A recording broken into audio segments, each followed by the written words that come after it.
Okay, let's unpack this. Have you ever felt like you're fighting a continuous battle? Not, with someone else, but right there inside yourself. Mm-hmm. That struggle between what you know is right, your highest ideals maybe, and what your immediate desires or fears are telling you. Absolutely. It's a universal human experience, isn't it? It really is. So today on the Deep Dive, our mission is to explore some ancient wisdom that feels incredibly relevant to navigating these very modern, very real internal conflicts. And what's truly fascinating is how these texts, especially the Bhagavad Gita, which is actually part of the much larger epic, the Mahabharata, managed to synthesize profound Vedic philosophy so succinctly. Right. It's no wonder it's the most widely translated piece of Sanskrit literature out there. Makes sense. And for this deep dive, we're looking at a specific translation covering chapters 1 to 18 of the Bhagavad Gita, plus some key insights from something called the Pancharatna Gita. And this translation, it really strives for the highest ideal, seeking inspiration in every single verse. The focus is very much on what can be applied to today. It's not just like history. Exactly. It's meant to be a living guide. And this translation, it actually comes from the knowledge that's stored and shared by entities connected with srimay.org. Oh, okay. Yeah, their whole aim is making these timeless teachings not just accessible, but, directly applicable to your own personal struggles, helping you find clarity, find peace. Okay, great context. So let's set the scene for the Bhagavad Gita. It opens on Kurukshetra. Now, this isn't just some random battlefield, is it? It translates as the field of ideal behavior. Precisely. And what's so profound about that, I think, is it demands that we each fight our own continuous battle, that ever-present one. Yeah. Think about it, like anytime selfishness can just pop up and whisper, you don't need to give your best effort, or what's in it for me? Right. That's the Kurukshetri inside. That's perfectly put. And this is where the allegory becomes so incredibly powerful for understanding our own lives. Think about the characters. Dhritarashtra, the blind king. He represents blind ambition. Okay. He just can't see past his own desires. His son, Duryodhana, is the defender of evil, basically selfishness personified. Right. And they're always plotting against the Pandavas, who are the sons of Arjulis, who is without prejudice. Think righteousness, justice, those qualities. Got it. Then you have Krishna, the eternal form of the universe, the respected supreme divinity, instructing Arjuna, who represents clarity of pure devotion, the son of she who excels. Oh. So it's not just history, it's really a guide for how am I going to solve mine, your own inner dilemmas. Right. Okay, so chapter 2, the conflict is building, and Arjuna, he's in deep despair. Total crisis. He doesn't want to fight his relatives, his teachers, his own people. He actually says by killing them, we do not even wish to live, and even considers like begging for food instead. It's a profound moral collapse. It really mirrors those moments we all face sometimes where every choice feels impossible, feels like it leads to pain. Yeah. But Krishna steps in with this powerful counterargument, gently but firmly pushing Arjuna towards his ideal of perfection. How does he do that? Well, he tells him the gate of heaven has opened for him. Like, this is a unique spiritual opportunity. And refusing this battle for the ideal, Krishna explains, would mean incurring the sin of destroying the fame or value of your ideal. Oof, heavy. It is. And he lays it out almost like a spiritual win-win. If you are killed, you attain heaven. Or if you are victorious, the enjoyment of the earth. But it's not about physical gain, really. It's about the spiritual benefit of sticking to your purpose, your dharma. Okay. And then Krishna introduces this absolutely key concept, sthitaprajna, steady wisdom. Steady wisdom. Yeah, he uses this amazing metaphor. When he can withdraw his senses from their objects of perception, just as a tortoise withdraws his limbs, such a being is established in his wisdom. Like a tortoise pulling into its shell. Exactly. True wisdom, true emotional freedom, it comes not from denying desires, but from cultivating detachment, being able to observe them without being controlled by them. You withdraw your inner awareness, find stability, even when the world outside is, chaotic. That's a really powerful image. But it does bring up a common confusion, right? Which Arjuna voices in chapter 3. He asks, basically, if intelligence is better than action, why are you telling me to do this dreadful action? Yes. The classic contemplation versus action dilemma. Right. Do I sit and think, or do I get involved? And this is crucial. Krishna makes a really important distinction about karma, about action. He says just like physically restraining yourself while your mind is still totally obsessed with sensory stuff. That's the mark of a foolish soul. Okay, so just holding back isn't enough. Not at all. True wisdom means disciplining the senses, detaching the mind from all those attachments, and then uniting with action through those very senses. It's about conscious engagement, not just passive withdrawal. Conscious engagement. I like that. Krishna elaborates, saying, "The Lord of all beings born created mankind with sacrifice, stating, 'By this you will attain prosperity and the fulfillment of all desires.'" Sacrifice. Yeah. What does that mean here? Not just rituals. Well, rituals are part of it, but it's broader. It connects to the whole cosmic order. All existence evolves from food. Food comes from rain. Rain comes from sacrifice. And sacrifice itself comes from disciplined action. Ah, so it's a cycle. It's the underlying order. Sacrifice here is about living in alignment, contributing selflessly to the whole system, nourishing everything. Okay, wow. Now here's where it gets really interesting for me. So it's the chapter 4. Krishna makes this incredible promise, right? It feels so timeless. Yes, the promise of the avatar, essentially. He says, "For the protection of the performers of virtuous efficiency, for the destruction of evil actions, for the purpose of establishing the ideal of perfection, I take birth from time to time." Mm-hmm. It's this profound assurance that when things go off track, when righteousness declines, the divine principle itself steps in to rebalance things. And then there's the power of wisdom. As the sacred fire turns all offerings to ashes, so the fire of wisdom turns all actions to ashes. What does that mean? Does it mean our actions don't matter? Not quite. It means true wisdom purifies all your actions. It burns away the karmic residue, the attachments, the ego involved in the action. There's literally nothing more pure than wisdom. Okay, purification. And this wisdom isn't just book learning. It's learned through the timely attainment of perfection of union with his own soul, a deep inner connection. Right. Then chapter 5 adds another layer. The omnipresent Lord, Krishna says, does not accept the sins of anyone nor their acts of excellence. Wisdom and ignorance just keep revolving. So God isn't keeping score in that way. It highlights the impartiality of the divine. It's our own alignment or lack thereof that creates our experience. The path to oneness is described so beautifully. Who has happiness within, who has tranquility within, who is in union with the light within. He alone is a man in union with the infinite supreme bliss. These chapters, they're not just philosophy lectures. They are genuinely a roadmap for your internal development, guiding you to find real peace right in the middle of your active life. A roadmap, okay. And building on that, chapter 6, it's into the how. How do we actually cultivate this inner state? Through the practice of yoga, which means union. Right, yoga. Not just the poses, though. Exactly. The state of union itself is described as when the objects of consciousness are fully controlled and the soul rests without the touch of desire. It's compared to a still flame without flicker in a place with no wind. That's such a calm image. A Yeah. still flame, mastering your inner world so completely. Precisely. So your mind stays steady, unaffected by the gusts of desire or external chaos. Okay.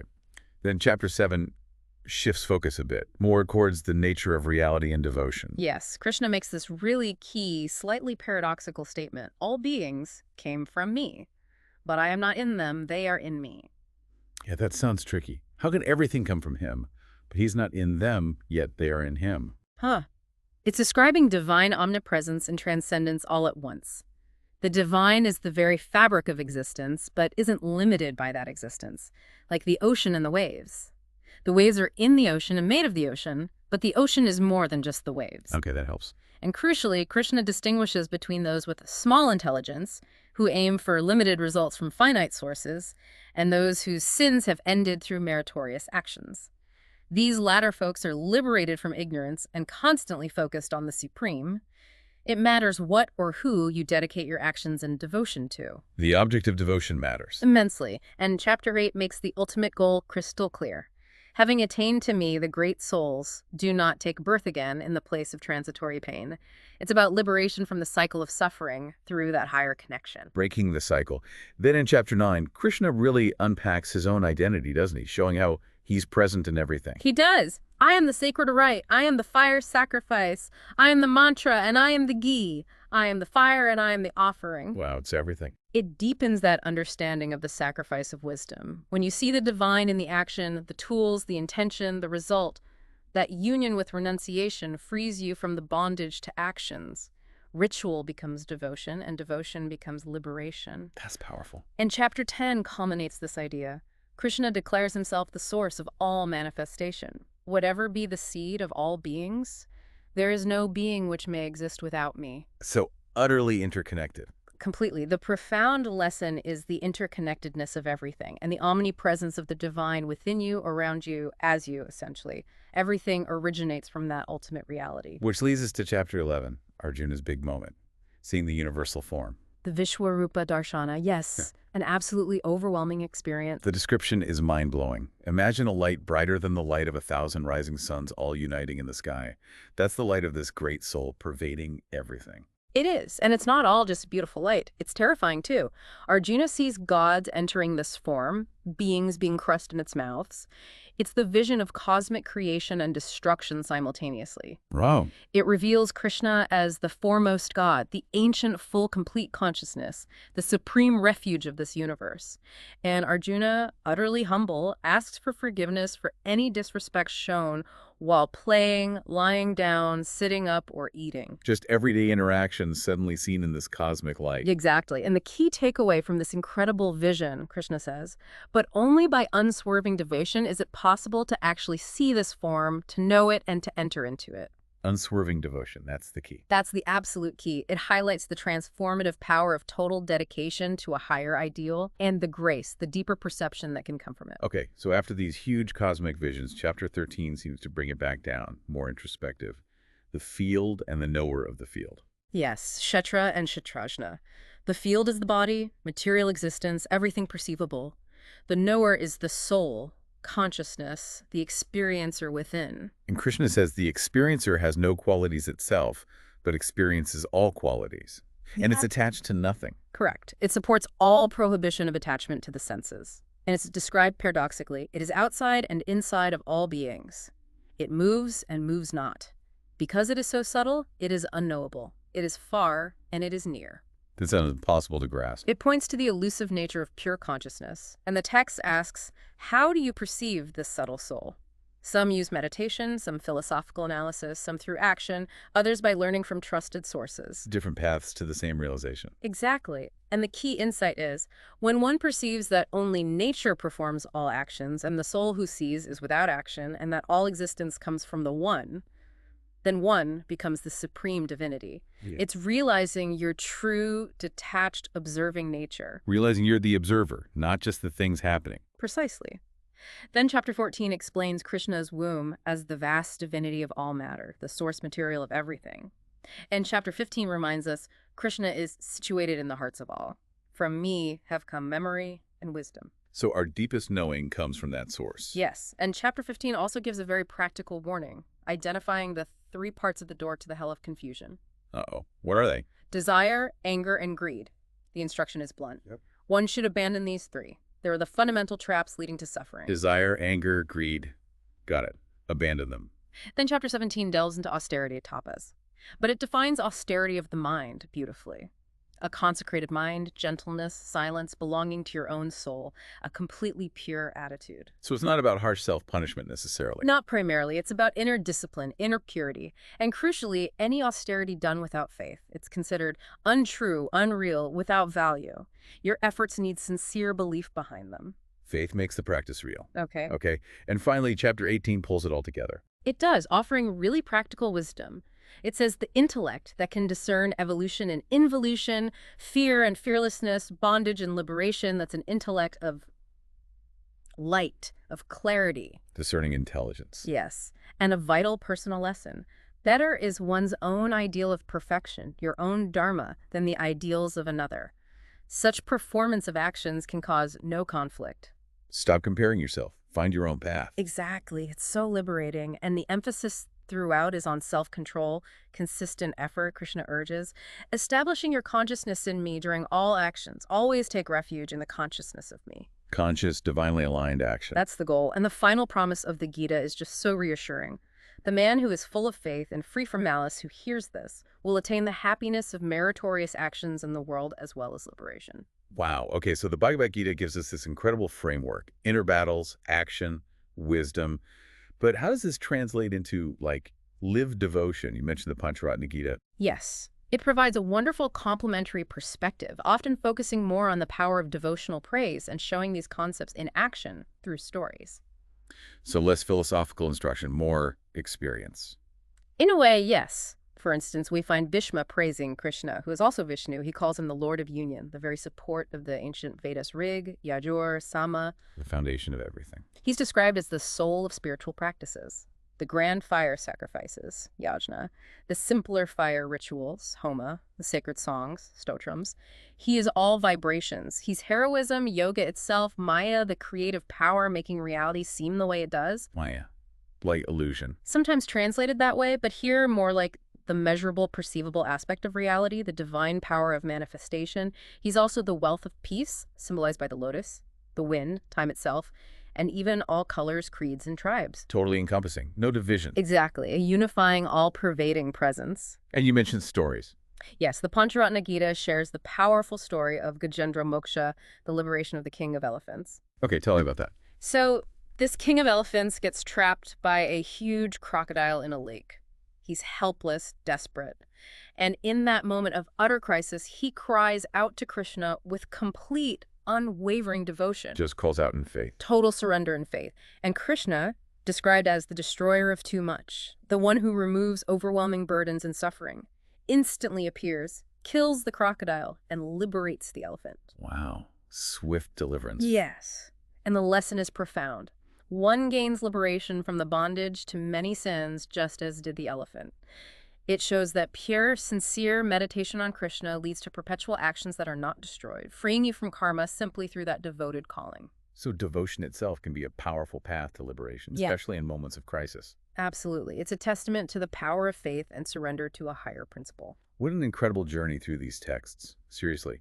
We've taken such a deep dive understanding the inner battle, the paths of action and wisdom of the Bhagavad Gita, and then seeing the sheer power of faith in the Pancharatna Gita.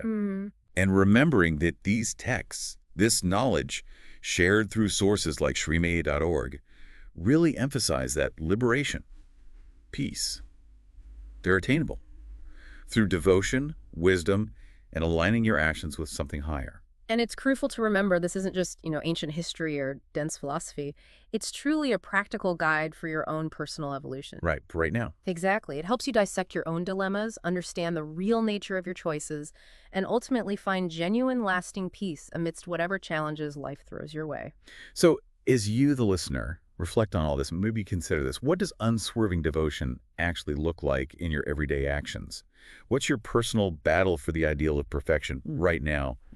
And how might some of these insights, whether from the Gita's wisdom or the Pancharatna stories of faith, help you approach that battle with maybe a bit more clarity, a bit more strength? Yeah. Remember that seeking knowledge, understanding these deeper currents, and actually applying it, that's a continuous journey. Always more to discover, always those aha moments waiting.